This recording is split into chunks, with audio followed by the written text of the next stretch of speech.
Cristiano malhechores, apóstoles y pésimas alcaldías últimas en Barranquilla y la que nos espera. Vamos a demostrarlo. ¿Cómo, profesor Ferreira, va a ser posible que hubiera un cristiano malhechores? Claro, el mismo, la palabra dice que todo hombre debe morir y todo hombre morirá y todo hombre murió. Pero es necesario que distingamos entre apóstoles y discípulos, porque la palabra discípulo es alumno de un maestro. El maestro, pues, el gran Señor. Sí, profesor Ferreira, pero usted, ¿por qué dice ahora que...? Bueno, primero que todo yo quiero preguntarle qué pasó en la clase pasada. Profesor, que usted mencionó un Pedro y después mencionó un Andrés y parece, según las investigaciones nuestras como literofilósofo que usted nos ha enseñado, sí, son hermanos, pero parece que el Señor no habían tres, sino que Jonás significaba Juan. Y Andrés fue el primero que encontró a Jesús y luego lo llevó a Simón Pedro, quien prácticamente siempre ha sido un hombre bastante dudoso. Bueno, profesor, entonces vamos al grano, pues. ¿Y qué tiene que decir que Barranquilla? Hombre, que en Barranquilla esta última alcaldía, uno de los descendientes de los multimillonarios que vinieron con maleta de oro de España, Pumarejo, pésima. Otra vez se han desatado los atracos, se han desatado que las EPS no dan esto, no dan lo otro, tienen que traer el carnet del abuelo, la tarjeta de identidad del bisabuelo, etcétera, etcétera. Pero resulta que se va cada ratico la luz, pero dura un día entero, pero el recibo siempre viene más carito. Por eso es que se hace necesario que hayan hospitales públicos, como lo vivieron en el San Juan, allá en Bogotá, aquí en el de Barranquilla, hospitales públicos y que se puedan hacer de 3 y 4 pisos, pero que quepa la gente popular y no está arrimado con esa prepotencia de muchos a veces que están detrás de, que parece que nunca hubieran hecho un cursito de atención al cliente detrás del mostrador o detrás de una cabina de cuestiones y te ponen por una cuestioncita o que no, que esta tú no es fotocopia, que tú no puedes dejar aquí la fotocopia, que tiene que, le lleva la fotocopia y que ahora tiene que ir totalmente que pésima salud con este y no ha comenzado todavía el famoso Alechar, que ya sabemos que es un empresario y que lo interesa es vender su cemento, su varilla, su vaina y su dinero venga donde venga, quiera como quiera, y que eso es lo que está acostumbrado todos estos estadios que gritan y de gente neófita y semi-analfabeta e incluso ilustres analfabetos o ilustres ignorantes que creen que el demonio y el infierno nos espera a todos los que piensan un poquito en el pasado, güey. El liberalismo era el demonio. En la época de Jesús el demonio era Jesucristo. Y vamos a... Demuéstrenlo, profesor, para poder seguir creyendo en usted, ¿no? A mí no tienen que creer en nada. Yo le doy su clase y usted verá si creen en el perro, la gata, el mafioso y el no mafioso. Pero lo cierto es que en Barranquilla está uno saliendo a la puerta de la calle y enseguida le quitan el celular, dura varios días la luz, pero el recibo viene más caro. Porque no, esos días sin consumir no aparece un poquito el recibo más bajo. Y esa era la Colombia de pillos que no tienen adecuado. Así en el cristianismo hubieron bastante pillos y pastores que ellos mismos se judaizan y ellos mismos se enaltecen. Bueno, eso lo voy a demostrar. Bueno, háblenos, profesor, de eso de apóstol. ¿Qué es apóstol, profesor, en verdad? ¿Y qué discípulo? Bueno, discípulo es un alumno. Ustedes son mis discípulos. Jesús tuvo discípulos. Y luego, cuando se le encomienda algo, se llaman apóstoles. Y entre eso llegó Judas Iscariote, que es lo que llegan en las políticas muchas veces. Que tal, que yo contigo, que doy la vida por ti. Pero cuando ya quieren un puestecito político, todos quieren ser primero. Señor, acuérdate de mí cuando esté en tu reino, yo seré el primero. Hombre, bueno, resulta que la palabra apóstol, para poder entender el infierno donde fue Jesucristo, dice que el apóstol no es más que una palabra conocida en la antigüedad como apóstolos, y se derivaba de un verbo llamado aposteló, que simplemente significaba despachar, enviar. Pueden ir a la siguiente cita, Mateo 105, Marcos 11:3. El sentido básico de esta palabra es fácil. Si nosotros entendemos la declaración de un hombre llamado Jesús, en ese momento no era ningún Dios y mucho menos era hijo de ningún Dios ni era nada, era sencillamente Jesús. El esclavo no es mayor, le decía este maestro, el esclavo no es mayor que su amo, ni es el enviado, apóstolos, enviado, mayor que el que lo envió. Pueden irse directamente a Juan 13, 16, porque aquí en esta palabra podemos aplicarla a un mismo Cristo Jesús como el apóstol y sumo sacerdote que nosotros confesamos. Ojo, por eso es necesario que leamos Hebreo de la primera página hasta la última, el primer versículo hasta el último. Mateo 10:40, 15:24, Lucas. Todos estos escritores, leérselo completo. Juan, desde el 3:17, de tal manera envió Dios en el 16, Dios a su hijo, Juan 3:16, envió a su hijo para que todo el que él crea que viste y flauta, que riquimpín, que riquimpán, jugaba billares en el billar El Caimán. Y Dios envió a Jesús como su representante asignado y comisionado. Léanse estos libros de la primera letra a la última para que puedan venir un poquito finos con el profesor Ferreira. Y un aplauso para ese muchacho que dijo, sí, él cogió a Andrés y Andrés lo llevó de Pedro. Pero ahí aparece un nombre, profesor Juan. No, pero primero te mencionó a Jonás, hijo de Jonás, y entre paréntesis la palabra Juan. O sea que ese era el nombre, como decirle John a Juan acá en Barranquilla, en Colombia. Mari, allá por Estados Unidos, y aquí María, y así por el estilo. No obstante, el término fue aplicado principalmente a los discípulos que él seleccionó. ¿Quién los seleccionó, profesor? Hombre, el Señor Jesús, hombre. Personalmente los escogió como cuerpo de 12 representantes nombrados.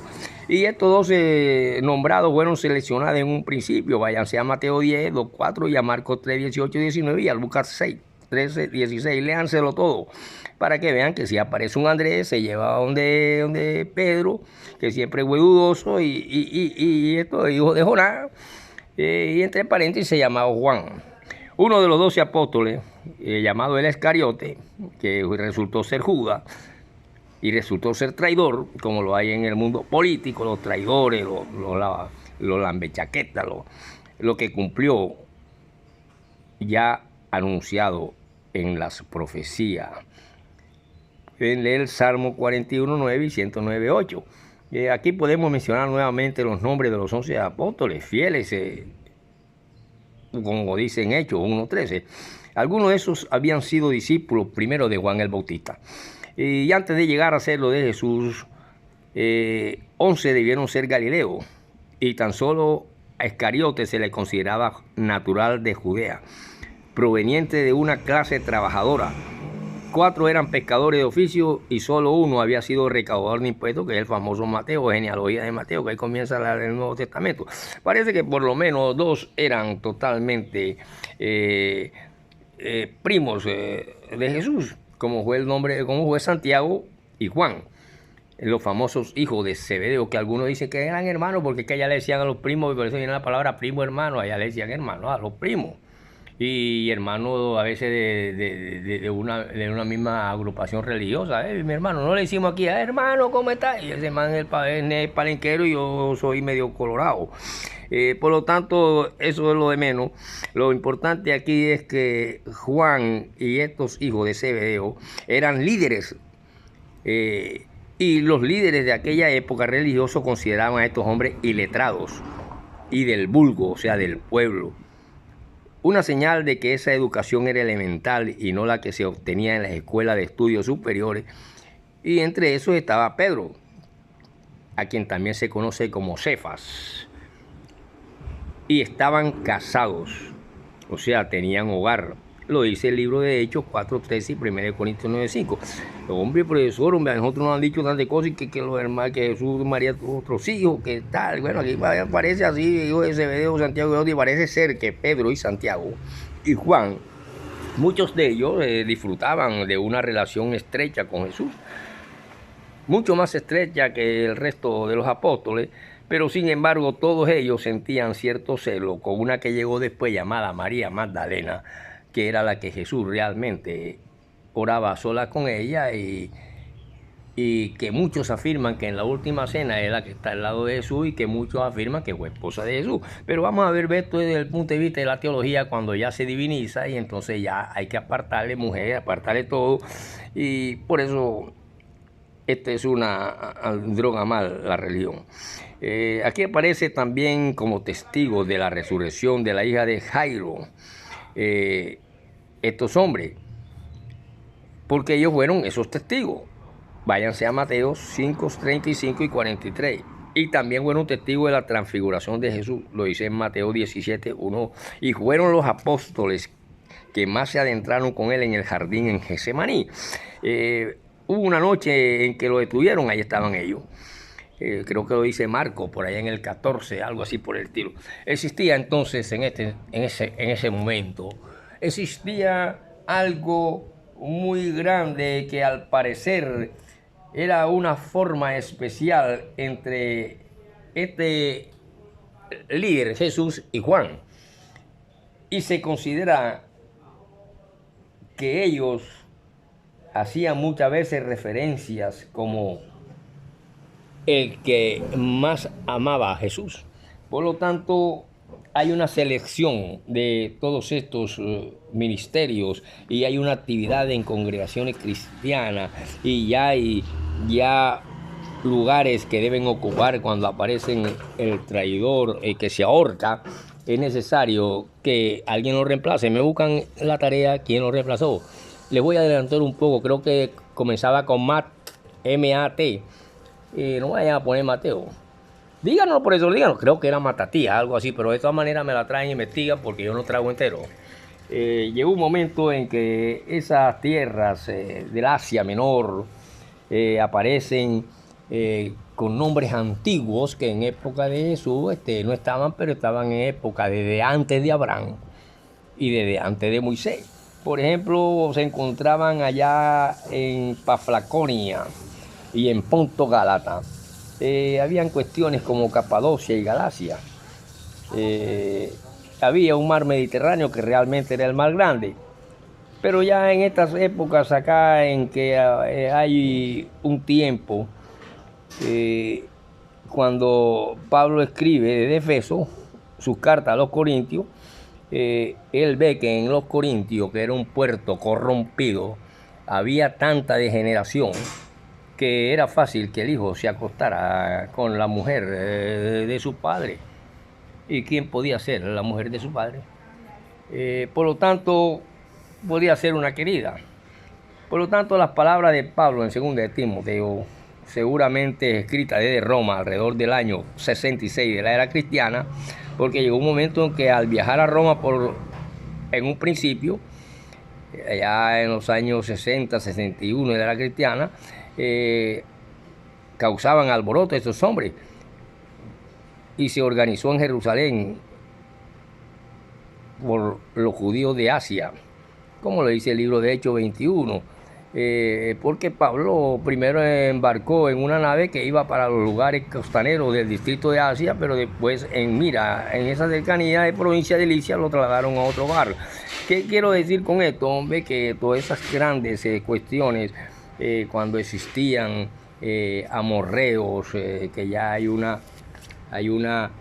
territorio antes de Abraham, que se conocieron allá en lo que después conocimos nosotros como Mar de Galilea, en la parte del otro lado oriental del Jordán, estaba el reino amorreo y estaban los Javos, estaban toda la franja de Amón y Moab, y los amorreos ocupaban toda esta cuestión de la orilla del Mar Grande, desde el norte hasta el sur, y que nadie era dueño, y todos eran peladeros y tierra, y cada cual llegaba. Por eso llega un momento en que hay una tribu que domina en Canaán. Algunos comentaristas opinan que el término amorreo, que aparece en el libro de Génesis, en el capítulo 15, 16 y 41, se refiere al conjunto de los pueblos cananeos, y de hecho parece que para el tiempo del éxodo israelita de Egipto, los amorreos eran las tribus dominantes en Canaán y en todas esas partes. Ahí no había nada, y podemos ver un mapa antiguo para que ustedes lo testimonien. Aquí está. Entonces, ¿qué nos quiere decir esto usted, profesor Ferreira? Hombre, que sencillamente había mucho corrompimiento en la misma comunidad cristiana y que el mismo maestro fue ajusticiado como corrompido. Lo mismo que Sócrates en el pasado, que estaba desvirtuando a la juventud, que no sé qué, que pito y flauta. Y resulta que no era así. Y al no ser así, vino un enjuiciamiento que se conoció como el juicio de Jesús. Por eso es que nosotros, como líderes filósofos, tenemos que pensar que hay un movimiento. Si llévalo para allá, tráelo para acá, échalo para allá, pónselo delante del gobernador romano Poncio Pilato, llévaselo a los líderes religiosos, tráele de los líderes religiosos, acúsenlo de ofensas tan graves como subvirtiendo a la nación judía, prohibiendo pagar impuestos a César y diciendo que él mismo era un rey. Al decirse Cristo, Lucas 23, 1, 2. En realidad, con esta triple acusación se le estaba culpando de alta traición, o como lo denominaban los romanos, crimen de lesa majestis, crimen de lesa majestad. Así lo entendió Pilato, porque creía que le estaba dando golpe de Estado. ¿Cuántos muchos no quieren darle golpe de Estado hasta el presidente de Colombia? Sencillamente porque no pertenece a la huesta de la cantidad de corrompidos y ladrones, burócratas que ha tenido la nación. E incluso volvemos a reelegir a los que tienen una cantidad de problemas y de cuestiones judiciales y de, ¿cómo se llama esa palabra? Cuando no calumnia, que decía el Señor, una cantidad de cuestiones detenidas y retenidas que son de orden jurídico. Así lo entendieron Pilato más tarde, cuando le digo, ustedes me trajeron a este hombre como amotinador del pueblo, o sea, un revolucionario que está haciendo anarquía. Lucas 23, 13. Entonces viene después un tiempo en que nosotros, analizando todas esas cuestiones y todas esas cuestiones de expresión, amigo del César, que era un título honorífico que a menudo recibían los gobernadores de la provincia. Todo el mundo quiere ser gobernador del alcalde, todo el mundo quiere ser amigo del gobernador, sóbale la chaqueta, para que me pongas a barrer, pero nadie utiliza la crítica como género literal para mirar sus cosas malas. Solamente sabemos que denle golpe de Estado, denle lo mismo muchas veces gritando en los estadios que le dieron el voto para que fuera presidente, pero como no le está saliendo la cuestión como querían, por eso esto está peor en Barranquilla. A mí me han negado una cantidad de medicamentos para mi madre porque falta el carnet de mi bisabuelo, porque hay que llevarle un pelo quemado como testimonio de la cédula. Y totalmente que estamos en una sociedad totalmente que va para atrás, porque también se han disparado los robos en plena alcaldía, que eso le pertenece a la alcaldía de Barranquilla, la seguridad social, el cumplimiento de los servicios que se pagan, que todavía uno no ha terminado de pagar el servicio y ya están aquí. Y no está gritando en un estadio que de la noche a la mañana puede, igual que Sansón, estremecerse las vigas y caerse con Sansón y todos los filisteos con camisetas coloradas. Por eso es que el cristianismo es una consecuencia de la persecución de los cristianos que estalló tras el mundo y el martirio de un hombre llamado Esteban. Y ahí los discípulos es cuando se dispersan y algunos de ellos se mudan a Chipre, donde dieron testimonio a los judíos que vivían en esa isla. Por lo tanto, no hay nada nuevo bajo el sol. La política antigua de la Edad Media y hasta el presente. Y eso nos hace que nosotros nos vayamos a otras cuestiones para poder analizar a fondo lo que se conoce como el infierno. Porque esta palabra, según algunas cuestiones como la Torre Amati, que es una versión, y la Valera de 1909, y otras para traducir el término hebreo Sheol y el griego Areish, no es consecuente en la traducción de Sheol, porque lo traduce a veces con añadidos en bastardillas, infiernos, 42 veces sepulcro, ojo, 17 veces y muerte, 2 veces y sepultura mortoria profunda a punto de morir y abismo. Por lo tanto, Ninguno sobre la tierra, ni presidentes, ni reyes, ni Jesucristo, ni nadie. Porque si estuvo en la tumba, estuvo en el infierno, es lo que traduce en estas palabras. Muerte, 2 veces, sepultura, mortuoria, abismo profundo. Eso es lo que en la antigüedad significaba al respecto cuando usábamos esta palabra en aquellas lenguas y que se traducen como infierno. Y estas palabras originales que son del hebreo y del griego lo podemos encontrar en los diccionarios expositivos de las palabras del Nuevo Testamento o New Testament, y continuaremos en la próxima, querido estudiante, porque yo también necesito tomarme una gaseosa y nadie me la da.